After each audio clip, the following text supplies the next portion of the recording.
कोल्हापूर जिल्ह्यामध्ये शेतामध्ये गांजा पिकवणाऱ्या शेतकऱ्यांची संख्या आता वाढत चाललेली आहे। कोल्हापूर स्थानिक गुन्हे अन्वेषण शाखेने ही माहिती दिलेली आहे। जिल्ह्यामध्ये दुसरी कारवाई त्यांनी केलेली आहे आणि शेतामध्ये पिकवलेला 15 किलो गांजा जप्त केलाय। करवीर तालुक्यातील वाशी ते शेळकेवाडी रस्त्याला लागून असणाऱ्या शेतामध्ये 42 वर्षीय शेतकरी जयदीप शेळके हा गांजा शेती करत असल्याची माहिती पोलिसांना मिळाली आणि त्यानंतर त्यांनी शेताच्या मध्यभागी पिकवलेला 15 किलो गांजा जप्त केलाय।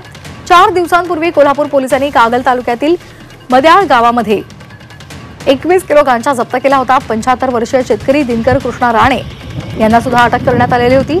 गांजाची शेती करणं हा कायद्याने गुन्हा असताना सुद्धा शेतकरी मोठ्या प्रमाणात गांजाची शेती करत आहेत आणि हा गांजा कुणाला पुरवला जातो याची पाळमुळं आता पोलीस खोदून काढतायत।